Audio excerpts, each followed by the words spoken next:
La dénonciation de ce matin porte tout simplement l'estampille de Pierre Blériot-Niémec. Parfait. Ici, la dénonciation que nous faisons ce matin est celle d'un papa qui est aux abois. Il a eu 3 enfants, donc une fille et 2 garçons. Mais la fille lui semblait être la personne la plus sérieuse du point de vue de la poursuite de ses études.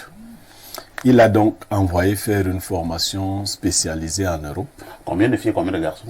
Une seule fille, 2 garçons. Une seule fille, 2 garçons. Et les 2 garçons n'étaient pas des gens très corrects. Et puis, en matière d'école, ils ne progressaient pas du tout. Ce n'était pas leur dada. Ce n'était pas leur affaire.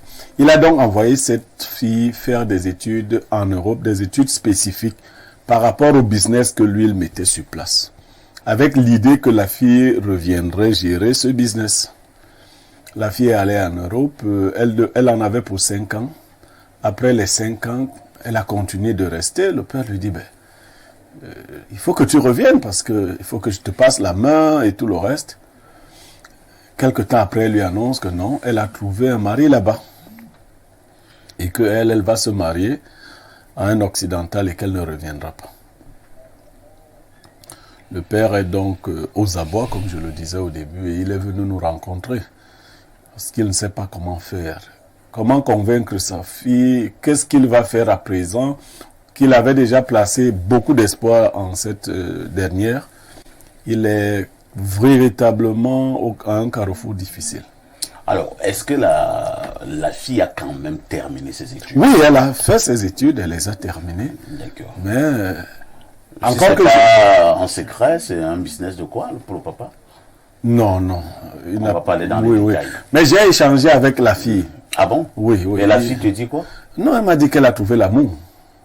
Ah, elle cherchait l'amour. Elle a trouvé l'amour. C'est un noir ou bien un blanc? Un blanc. Elle est amoureuse. Elle est amoureuse. D'accord. Raison pour laquelle elle ne peut pas revenir s'installer au Cameroun. Elle sacrifie dans le business de son papa. D'accord. Alain Douk, quelle est la réaction que vous avez face à cette situation? Le papa est dans tous ses états. Elle a mis trop d'espoir sur cette fille. En tout cas, parfait, tu constates que j'expire vraiment fort. Parce que c'est une situation quand même assez complexe, il faut le dire. On peinerait, en mon sens, à donner tort ici à qui que ce soit, ni au père, ni à la fille, parce que ce qui s'est passé, c'est le type de contingence en réalité qui peut se produire et qui est de l'ordre de l'envisageable. Mais là, il y a quand même abus de confiance. Oui, et je dis... La fille a abusé la confiance de son papa. Quand le père envoie la fille pour faire des études sur plusieurs années en Europe, ça aurait même été un garçon, ça ne changerait pas grand-chose, à mon avis, parce que ce genre de choses peut se produire.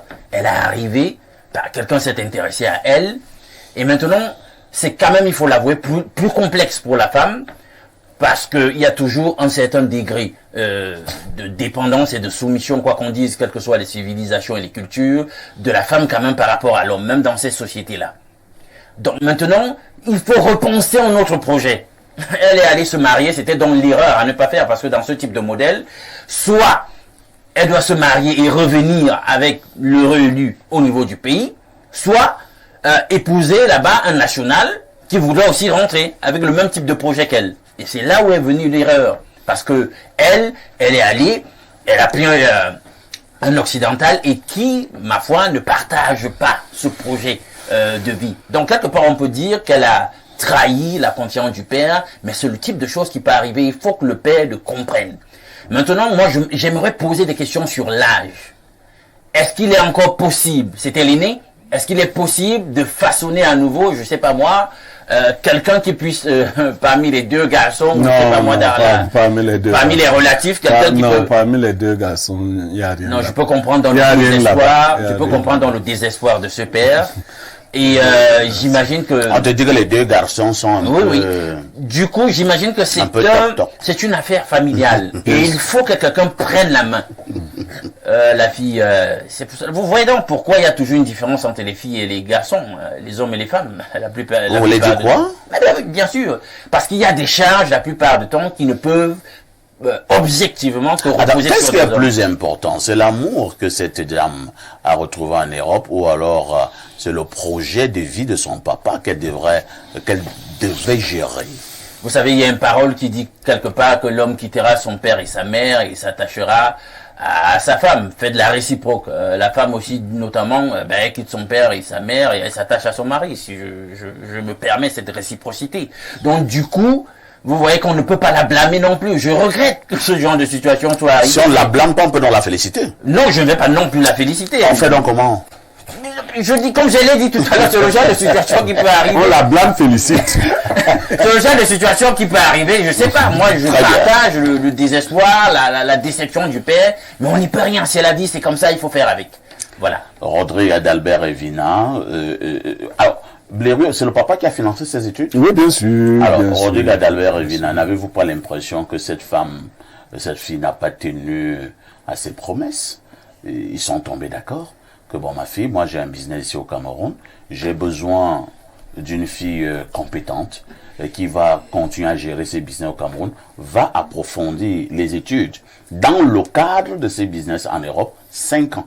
Et tu reviens, tu prends le business et tu gères. Maintenant, elle finit ses études, 5 ans, et elle tombe plutôt amoureuse. Elle parle maintenant en termes d'amour. Parfait.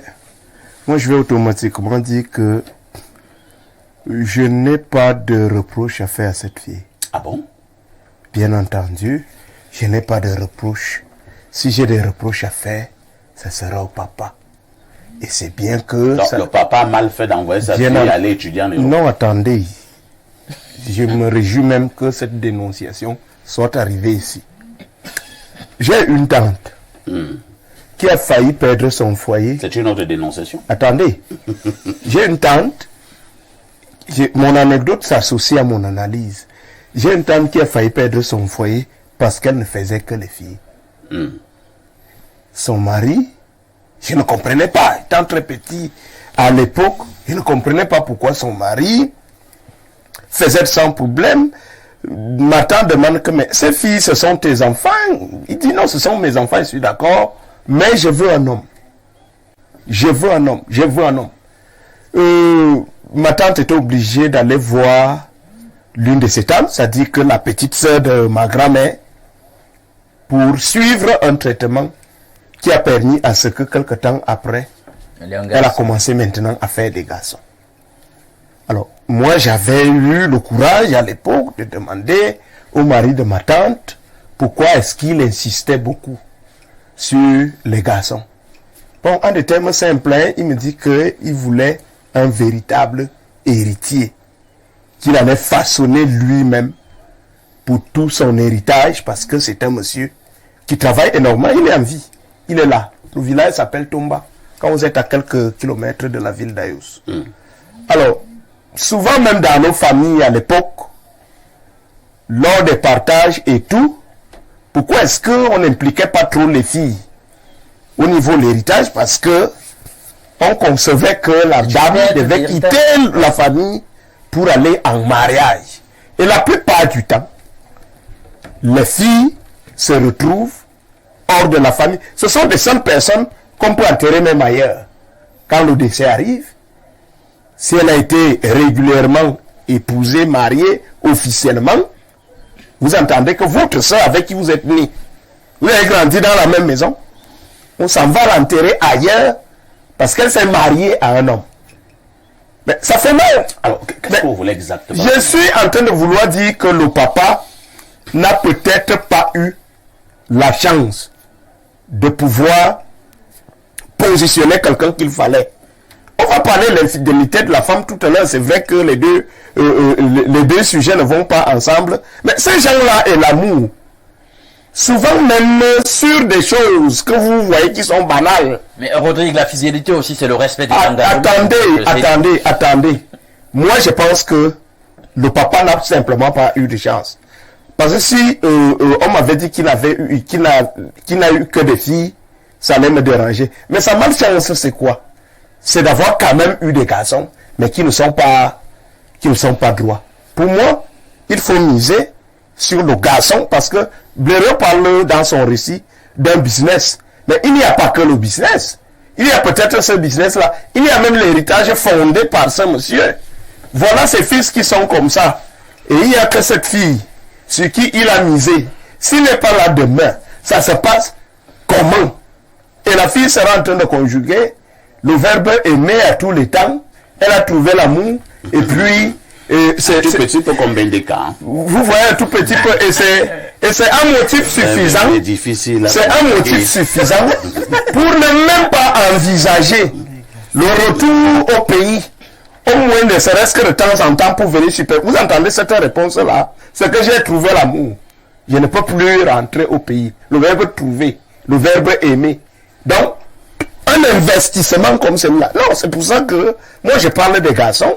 Il faut miser sur des garçons. C'est pas une science exacte.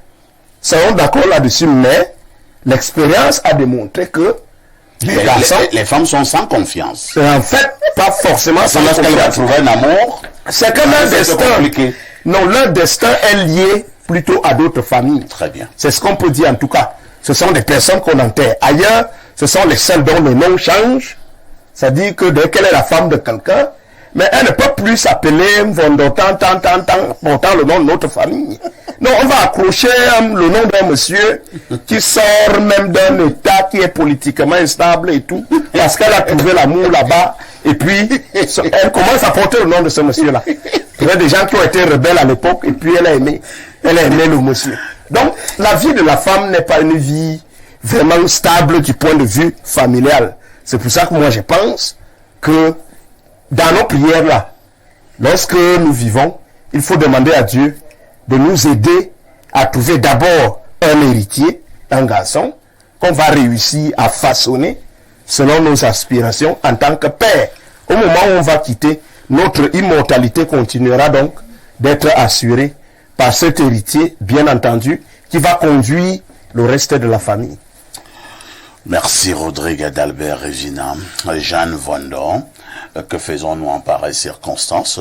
L'espoir de toute la famille est englué entre les mains de l'amour. Le papa ne sait plus à quel sens se vouer. Il marche en route, il parle seul. Les deux autres garçons ne sont pas dignes de confiance. Ce sont des personnes habituées, pratiquement très instables. Alors, que faisons-nous? Parfois, ici, nous sommes des parents. Hein. Moi, je suis une femme. Donc, mon papa a beaucoup misé sur moi. Et je trouve que lorsqu'un papa mise sur un enfant, il sait pourquoi il le fait. Même si vous avez des garçons et que ces garçons ne prennent pas leur place, ne se valorisent pas comme garçons, vous n'allez pas vous casser la tête en regardant le sexe en question. Parce que le problème ici se pose déjà d'abord sur le sexe. On se dit, la femme, elle va aimer. Mais c'est normal qu'une femme aime. Il faut aimer, il faut se donner du cœur. Mais il y a eu un contrat au départ. La fille a accepté, elle a dit, ok papa, tu investis sur moi pendant 5 ans, je vais faire des études et je reviens. Mais déjà, elle s'est trompée sur un point particulier. Parce que vous les hommes, vous n'êtes pas honnêtes. Oui, je le dis toujours, les hommes sont malhonnêtes. Parce que le fait qu'elle soit partie épouser cet homme-là, elle n'est même pas sûre. Non, certains hommes en tout cas. Oui, bon, moi je globalise parce que ce sont les mêmes personnes, les mêmes mamans, oui. Donc, la fille, elle s'en va se mettre avec un étranger qui ne connaît déjà pas sa culture. Et elle a, avec l'amour, je ne sais pas comment est-ce que le monsieur l'entretient, elle oublie ses origines, elle oublie le contrat de son papa. Et maintenant, comment faire avec cet investissement vain? Puisque là, maintenant, on n'a pas de réponse à la question du papa. Comment est-ce qu'on va l'aider? Bon, la fille, elle a compris que ce qui est bien pour elle, c'est aimer. Ce qui est bien pour elle, c'est fonder sa famille. Mais bon, qu'allons-nous dire au papa? Un papa qui marche déjà en route, qui parle seul. La fille l'a juste dessus. C'est juste une déception. Mais je pense que cette fille doit revenir à la raison, se mettre en concertation avec son époux, puisqu'il y a investissement à continuer. Comment est-ce qu'elle Est-ce que le blanc va accepter de venir vivre au Cameroun? Par exemple, moi je connais des blancs qui n'aiment pas l'Afrique. Mais en même temps également, moi, on vient d'enterrer un blanc dans un village voisin. Hein. C'est-à-dire que Est-ce que c'est un vrai blanc? C'était un vrai blanc, il était tout blanc. Il était blanc. J'ai dit qu'un vrai blanc. Il était pas un clochard. Non, Les gars qui j'ai dit savaient qu'un le blanc. dire. Il est mort. On l'a enterré. On est venu l'enterrer chez nous au village. Parfait. Et on a dansé les sani et tout ça. Papa, ici. On a fait le silaou et tout. Oui. Et après, C'est blanc. L'Europe peut faire parvenir à un blanc. Il y a notre la tombe d'un blanc au village. Il est là, enterré. Le blanc ne peut pas venir. La fille a juste fait un gaspillage. L'Europe ne peut pas nous faire parvenir ce qui est bien. J'ai même l'impression, parce que j'ai l'impression parfaite, Ouais, Alain. que cette fille n'a même pas briefé celui qui est devenu son époux sur la trajectoire de sûr, sa vie. c'est Elle n'a sûr. pas, elle n'a Parce pas que dû sinon, suivre, oui. si elle tenait véritablement à ce projet, les choses se seraient un peu plus modulées différemment. Ça, c'est clair. Elle a aimé non seulement le blanc en question, comme nous l'appelons sur le plateau, mais je pense qu'elle a même aussi aimé les tomber amoureux de ce pays, de cette culture. C'est la totale. Oui, Jeanne Von der Oui, vous prenez la parole. et vous citez. Je disais à l'entame, donc la fille n'a pas pu respecter le contrat de son papa. Elle a aimé la culture, comme le dit Alain, et le blanc. Elle n'a pas dit certainement qu'au départ, voilà ce que j'avais lieu de faire avec mon papa et je dois rentrer au pays. Mais pour conclure, la fille ne pourra jamais revenir au pays avec le blanc. Le blanc ne va jamais accepter.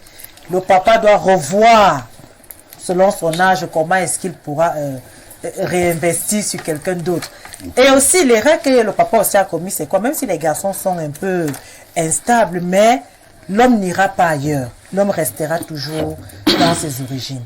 Donc, mais du coup, vraiment, la réponse à ce papa, c'est juste de revoir sur qui il pourra remettre sa confiance. Vraiment, cette fille, c'est une déception totale. Cette fille est une déception totale. Entre-temps, quand même, bon, je ne sais pas, est-ce qu'il faut qu'on fait le reproche au papa à ce niveau-là? Les deux garçons, on ne dit pas un, on dit deux. Pourquoi les deux garçons vraiment sont aussi comme ça? Le papa n'a rien pu faire depuis le début, c'est une malédiction. On va encore accepter qu'un garçon prenne la tangente, mais jusqu'à deux garçons. Encore plus que même dans toutes les familles, il y a toujours un Donc gars. maintenant, on est obligé de langer sur une femme. Pierre Il n'est Blériot, pas seul ici. je vous passe la parole. Bon, parfait, la situation est déjà là, c'est-à-dire que les deux garçons ne tiennent pas la route. Ça, c'est clair.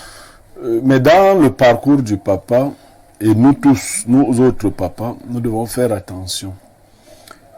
Quelquefois, nos conditions de vie ou notre condition de vie fait en sorte que nos enfants ne soient pas la mesure des êtres que nous imaginons. Beaucoup de parents se disent parce que eux ils ont souffert, il faudrait éviter les souffrances à leurs enfants, il faudrait travailler pour les dizaines de générations à venir après eux. Ce que j'ai dit au papa, c'est que nous venons sur la terre avec une mission. Qu'il vive, qu'il accomplisse sa mission, il n'a rien à voir après lui. Il n'est pas responsable de ce que les gens seront. Qu'ils prennent cet héritage et remettent à ces deux voyous. Ils en font ce qu'ils veulent, lui sera parti. Parce que... C'est vrai que hier, je parlais avec une dame qui a quelques soucis dans son foyer. Et elle me disait que, bah, tu vois, parfait, je ne sais pas si je pars de ce foyer, comment mes enfants vont voir la situation. Alors qu'elle souffre dans le foyer. J'ai dit à la dame, madame, occupez-vous par moment d'abord de votre propre bonheur. Bien sûr. Occupez-vous parfois, par moment de votre propre bonheur. Vous êtes la seule qui savez ce que vous ressentez. Parfois, vos enfants ne savent pas ce que vous Non, mais même ceux pour qui vous dites que vous vous battez là. Vous savez, on a nos enfants pour au plus 30 ans de leur vie. Hein. Après, ils ont leur vie à eux. Tout à fait. Qu'ils doivent mener. Il aura essayé. Ce papa, je lui ai dit qu'il aura essayé. Bon, j'ai essayé de voir s'il avait un neveu et autre à qui il pouvait confier ces choses. Il m'a dit que les relations avec ses frères n'étaient pas bonnes. Je lui ai dit non, mais juste pour le nom de la famille. Si tu as un neveu qui s'approche de toi, une nièce, essaie de voir. Mais sinon, tu défends ton héritage pendant que tu es vivant. Quand tu es parti, tu peux même avoir formé des gens que tu crois être sérieux. Pendant que tu es à la morgue, les gars, ils refont ton testament. Ils disent que, bon, Niémec, tu croyais que tu étais un dictateur et tout ça. Bon, maintenant, nous, on va refaire ça. ça va se passer comme on veut. Ce qui veut dire que la grandeur d'un homme, elle se mesure certes à la qualité de l'héritage qu'il laisse, mais aussi à la qualité des héritiers. Il n'a pas eu de chance. Je lui ai dit de se battre jusqu'à la fin de ses jours et de confier cette affaire à ces 2 troubadours. Incroyable. Il peut me faire couler ça la semaine qui suit. C'est leur affaire. Mais lui, il aura fait sa part. Il continue sa route. Merci, c'est ce qu'il fallait dire globalement ce matin concernant la dénonciation de ce jour.